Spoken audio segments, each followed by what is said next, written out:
Hey, what's going on, everybody? My name is Anthony, and this is On the Block Sports Chiefs. Thank you for joining. It's been a little bit since I dropped an episode, but we're definitely looking at bringing you more content frequently, especially as the Chiefs season is ramping up. They just kicked off the first day of training camp where everybody was present, at least almost everybody. We will get into that here in just a moment.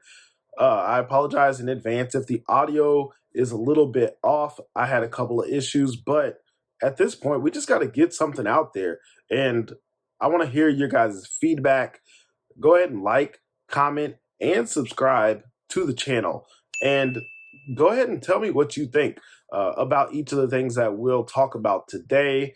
Even if it's not something that we talk about, tell me what you want to hear or just what your thoughts about the upcoming season are. So let's go ahead and get into the very first topic here. As we all know, and it was the very first report, everybody, I'm sure you've seen Chris Jones. He was not present at training camp. Now, it was a little bit of a surprise, even to head coach Andy Reid. Big Red said he was a little bit surprised. He didn't really elaborate on it. You know how he is. Andy Reid, he's like, we just play with who's here, and that's how we roll. If you haven't heard Andy Reid say that's how we roll before, then I don't know where you have been, but that's just how it's going to be. And we'll see whenever the Chiefs have a Chris Jones sighting. If that happens, I'm really on the side that it will happen unless he commands the most amount of money that he can. And being that he's 29 years old, I wouldn't say that it is crazy that he'll want one really big payday because it's probably his last guaranteed payday that he will get. Now, the report from Adam Schefter, he said that the Chiefs are far apart on a deal. And it's been widely known that Chris Jones wants to be at least the second highest paid defensive tackle in the NFL. So I'm going to go ahead and put right here on the screen the gap in between Quinnen Williams, who was just signed to a new deal with the Jets, and he's making an average of $24 million per year. And you see down there that Chris Jones, coming into the last year of his deal, is making $20 million this year. But ahead of everybody who's an outlier, which is ridiculous I think even Chris Jones knew a long time ago he was not going to get this amount of money. Aaron Donald, he's making over $31 million on his contract. That is something that Chris Jones knew he wasn't going to get. And the Chiefs, I think they now know what their floor is. They know what their ceiling is. And if you listen to what Adam Schefter says and that they're far apart, that is a big gap. So you're talking about if it's a 3-year deal, that gap right there is $21 million. If it's a 4-year deal, you're talking about a $28 million gap. And that is just about the maximum amount. I don't think Chris Jones is even wanting $31 million, but numbers talk, money talk. This is something that Chris Jones, he's earned every single penny that he gets, and I'm not mad at the guy at all. But what I want to know is there any concern about him being a Chief, despite how close he's been up to this point throughout the offseason? Chris Jones, he was present at the ESPYs. He was on stage with Patrick Mahomes and Travis Kelce. He also was there at a couple of events, I think, and he even made it known on his own social media. So he said it before in the past. He wants to be a Chief forever. So I do think that Chris Jones, it's very likely still that he ends up being in Kansas City or St. Joseph, rather, for the training camp. And I think they do a good job with getting him signed. We'll see exactly what the numbers look like whenever they come out. A lot of Kansas City Chiefs fans, we have the very recent memory of a Tyreek Hill situation whenever he was traded, and it kind of came out of nowhere. So a lot of people have that in the back of their mind where they think, oh no, Chris Jones, send him away. We'll be fine. There's a couple of things that are problematic with that type of thinking, though. The difference is, first of all, I want to say is their positional value. A wide receiver we've seen in the past doesn't move the needle whether you win a championship or not. Of course, they help. They're the supreme luxury piece. If you have a Tyreek Hill, great. If you don't, that sucks. But at the same time, you can still win a championship without that top wide receiver. In the trenches, your defensive tackle, your linemen win you the game on offense and on defense. They win games, they win postseason, they win Super Bowl matchups. So that is something that you've seen time and time and time again. Chris Jones is unblockable. He commands a double team. He's good against the pass. He's good against the rush. I do want to say I just sold him a little bit short there. He's tremendous against the pass. That is something that we've seen as a Chiefs fan. You have seen that repeatedly. Chris Jones, he's leader of Sack Nation for a reason. 15 and a half sacks this past season proves it. He was first team All Pro. Another difference in the Tyreek Hill, Chris Jones situation is the offense. They have Andy Reid leading the charge. You have a Patrick Mahomes, who's the best quarterback of this generation. You have all these things going on with the offense there. You know they're going to be good and they're going to be doing their thing. On defense, Chris Jones is that guy. He's the Mahomes of their defense. You have a Nick Bolton who is 23 years old. He's ascending on the team to be that leader, to be the guy, but he's not quite there yet. Chris Jones, we all know he's the man. You can't replace him at all. Their defense has been average at best. If you take away him, they're going to go back down to being one of the worst teams, and Steve Spagnuolo is going to get all the hate and the criticism over again. Now, the timing of the offseason is also a difference. I think Chris Jones at this point, training camp has started. They're going to look to get him a deal. They're not trying to trade him. Whereas Tyreek Hill was before free agency even started. I just think that with that situation, it was before the NFL draft. And it was to the point where the numbers just got too crazy. He was wanting to be the top paid wide receiver. And, that's a position where you also need to chase the bag as well. Chris Jones, his timing in the offseason is where the NFL draft is not coming up. If you trade him, you're looking for future picks. And you also don't really know who's going to be behind him, who's going to be producing any type of similarity in production. There's just a lot of questions with that. Now, I do think those are going to be the two differences between the Tyreek Hill, Chris Jones situation. Wide receivers are replaceable. Defensive tackles, not so much. So let's see here. Does this help with Keandre Coburn and his growth? He was a 6th-round pick, but he's the new guy in the room. I think that's something that Keandre Coburn, he's going to grow extremely fast with the amount of reps that he gets while Chris Jones is away. Whether he's going to be able to produce as a rookie, as a 6th-round pick, is to be seen. It's very possible because the Chiefs somehow do a great job with their scouting department and land these diamonds in the rough. Now, who steps up besides for Keandre Coburn? We don't want to put all that pressure on him. Derek Nottie, Danny Shelton, who you don't ever hear of, but he's still, I believe, signed to the roster. Tershawn Wharton, he's somebody who's not going to be ready at the beginning of the season because he's still recovering from an injury, but he's somebody who can definitely fill in. Then you have defensive ends who have the flexibility to go inside. George Karlaftis, we saw that with him last year. Charles Omenihu, somebody else you've seen that from. Those are some pieces that can definitely at least give you some inside reps, but whether they can do that regularly against a rushing team, that is to be seen. I really don't believe the Chiefs want to be in that position. And that's something that you can't expect any of those players to really even produce at a defensive tackle position. So, in my opinion here, the priority is to bring Chris Jones back. The Chiefs need to go ahead and bend just a little bit, and the next closest to Aaron Donald was Quinnen Williams, making $24 million per year on his new contract. He's somebody who's younger than Chris Jones, and he deserved that amount of money as well. But he's not as good as Chris Jones as at this point. And you can expect Stone Cold to give you at least a couple more elite seasons. So with that being said, in my opinion, the bottom line is the Chiefs can't lose Chris Jones. That's just the bottom line.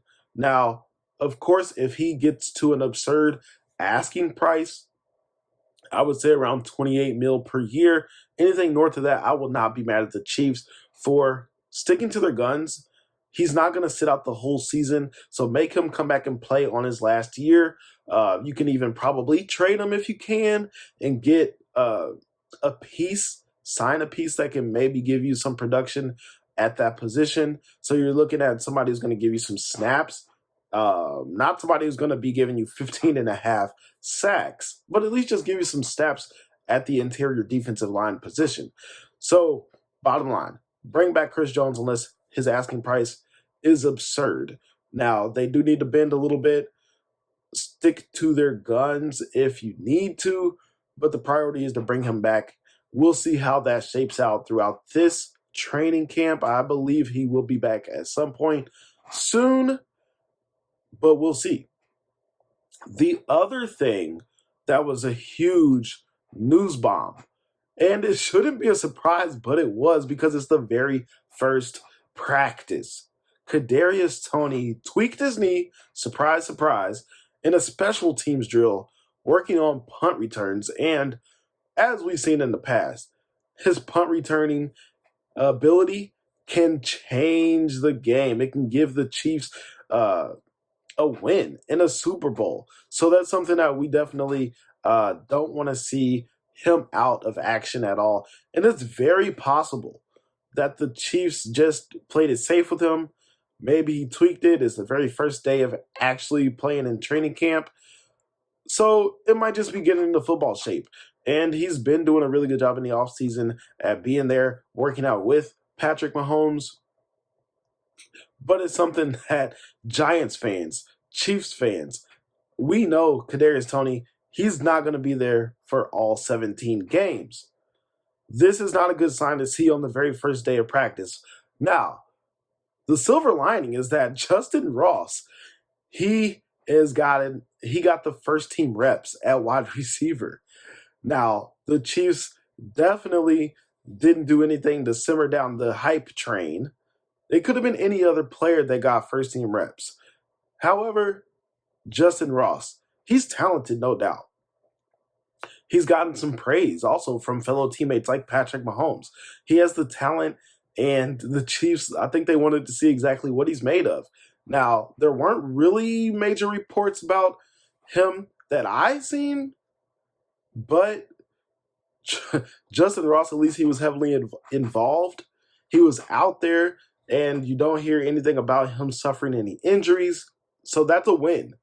So the Chiefs, you know Kadarius Toney has an injury history. You know Justin Ross has an injury history. But Justin Ross was out there with the first team. Now I'm ready to see who drafts him in their fantasy draft. I probably would not even get close to that, and I don't expect him to be a wide receiver one on their team. And if the Chiefs do anything like they did last season, they're definitely going to do a wide receiver by committee. So, some other wide receiver news for the Chiefs. We know Toney was not there. We know Justin Ross got first team reps. Richie James, he was a surprise, and it was a pleasant surprise. He looked explosive by all reports. He got some oohs and some ahs from the fans. He shook Najee Johnson out of his shoes, per Pete Sweeney's report. And that is something that you just like to hear. It's music to your ears. Now, that brings into the fold another question. Is Kadarius Toney the most important wide receiver on the team? That is a big question because Brett Veach, he's mentioned that he can be their wide receiver one. He can be one of the best wide receivers in the NFL. Same thing as Patrick Mahomes has said. And in my opinion, I think somebody like Sky Moore. Now, Marquez Valdez Scantling, MVS, he could probably be the best wide receiver on a week basis, a week to week basis. So one week he might get a few targets, he might drop some passes, but then the next week, as we've seen against the Bengals in the playoffs, he was the guy who won the game for them at the wide receiver position. Like, if it weren't for him, they probably would not have been in the Super Bowl, wouldn't have had the opportunity to beat the Eagles in the Super Bowl. So, Sky Moore, he's been involved. He's gotten a really good chemistry down with Patrick Mahomes, which is the most important thing for any young wide receiver. Um, he looks fit. He looks giddy. He's out there moving and having some enthusiasm. And I think he's the guy who's going to fill Juju Smith-Schuster's shoes as the most important wide receiver on the team. He's going to be the most durable from anything we've seen in the past, as if you're looking for Kadarius Toney, Sky Moore. I think Sky Moore is going to be there more games. He's a better possession wide receiver. He's coming out of the slot. He's somebody who can get you downfield and also do some wide receiver reverses, some jet screens. So he's going to get the ball in a variety of ways. In my opinion, Sky Moore, he's up for a big season. I don't know if that's really 1,000-yard season or if it's double-digit touchdowns. We'll see. I wouldn't be surprised if either of those things happen. Now, in my opinion, we're going to see just how the wide receiver training camp plays out. Each week, you'll probably hear who's been the best. Last year, we heard Marquez Valdes-Scantling was very impressive, and his season did not really line up with that, but he did have some moments, we'll say. And I think that's going to be the same thing with just about every wide receiver on the team. Richie James, he's off to a good start. Sky Moore is as well. MVS, he's going to be the veteran in the room. And Justin Watson, didn't hear anything about him, but he's definitely going to have some moments. So we'll see the same wide receiver by committee. Who's going to be the most important? I don't know if that really matters, but I'm going to go ahead and say Sky Moore, I'm looking for him to have a big season. Let's go ahead and move this also to another topic I want to say that we just saw in training camp. A UDFA, an undrafted free agent, started at running back. He was with the first team running backs. Then Clyde Edwards-Helaire still on the roster. Jerick McKinnon still there. Isaiah Pacheco, they're playing it really safe with him and keeping him out of those contact drills. So he's getting some work in. He looks good. He looks spry. But Andy Reid mentioned that Isaiah Pacheco, they kind of got to be the brain for him because he's a guy who likes to go 100 miles per hour. And they kind of got to reel him back a little bit.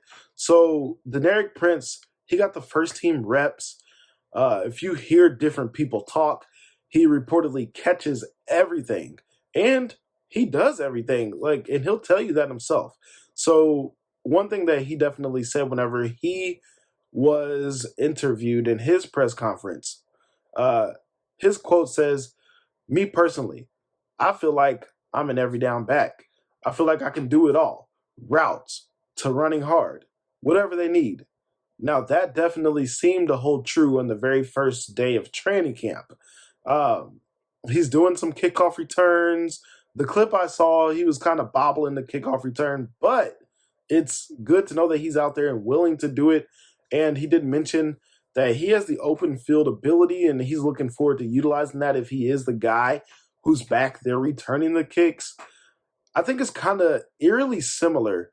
The situation Pacheco was in last year as a 7th-round pick, I believe. It's crazy to think because now he's the man, and he shined on the biggest stage in the Super Bowl. But Isaiah Pacheco kind of had the same thing last year. He wasn't the guy going into the season. He was returning kicks.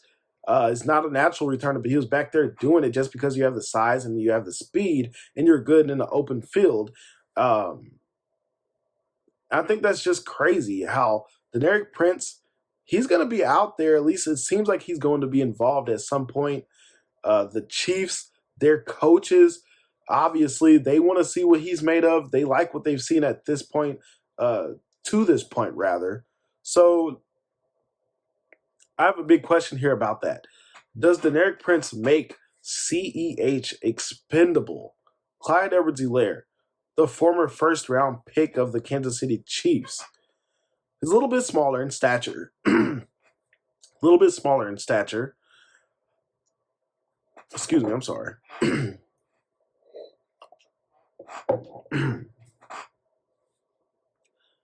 So with Clyde Edwards-Helaire, he looks to be enthusiastic. He's doing a good job being a great teammate. And I think he still has a role. He could be really good at being a pass catching back. He's made some big plays. He always gets hurt, which has been his downfall, but the Chiefs haven't really used him, I feel like, to the best ability. He's kind of like a scat back who doesn't really get downhill, but he's valuable coming out of the backfield. If Deneric Prince can give you that receiving ability, Jerick McKinnon also gives you the receiving ability. We know that all three of those running backs not named Clyde Edwards-Helaire can get downfield. They as far as they run straight forward, they're gonna get their nose. They're gonna hit the goalpost every single time if they can. Whereas Clyde Edwards-Helaire, he's kind of that point where he doesn't have the vision. He doesn't see a hole and burst through it, and that's something that Prince, Pacheco, if they can do that, and you're supplementing them with the receiving game, what role does Clyde Edwards-Helaire have? I mean, I do expect the Chiefs to try to get him involved a lot in the preseason. They only have 3 games to do so. I expect him to be involved in all 3 games just so they can try to raise his trade value if they can. So we'll see if Clyde Edwards-Helaire is still on the team. You know, you can never have too many running backs. But really, what does he bring you that the other running backs don't? So Deneric Prince got the first team reps. I think the Chiefs are trying to see what he's made of. Pacheco, he's going to be coming back as the dude in the backfield. McKinnon had, I believe, 10 receiving touchdowns last year. It was either 8, 9, or 10. But he's going to be somebody who's still very involved as well. He has a great pass blocking ability, and he's probably the best at doing that.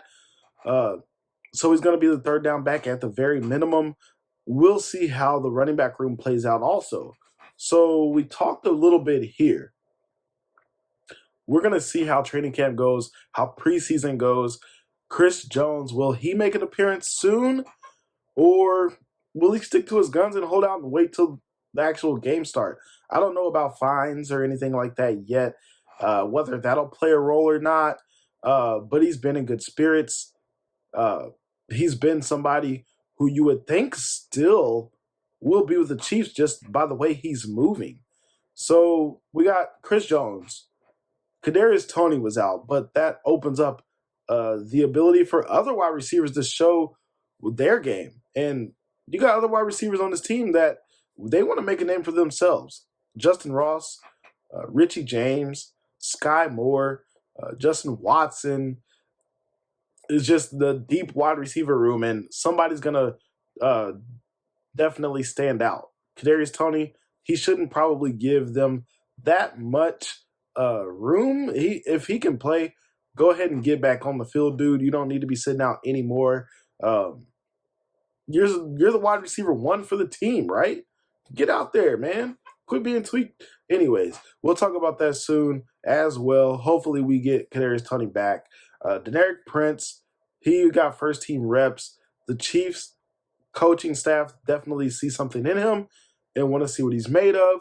So Chiefs fans, Chiefs Kingdom, tell me what you think. It's exciting. We got some football back, y'all. It's about that time. The time is ticking down. Preseason action here in just a few weeks. Shortly after that, you're going to have the Chiefs and the Lions. So it's right around the corner, y'all. I'm getting goosebumps here just thinking about it. It seems like the offseason is always too long. So definitely, everybody, tell me what you think about the Chiefs, how they opened up training camp.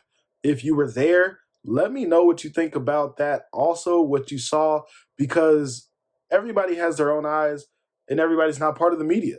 Who's going to really tell you what they believe? I've been to training camps in the past where I've seen players that I thought were like killing it, but didn't even make the roster. So we'll see. Just let me know how you guys feel about that. This has been On the Block Sports Chiefs. Thank you for tuning in again. Like, comment, and subscribe. Go follow some articles at arrowheadaddict.com. I'm still writing for them also, part of their team. So check out their podcast, check out their website. There's the best and most recent Chiefs fan articles that you can come across the land. So thanks for joining. See you guys soon.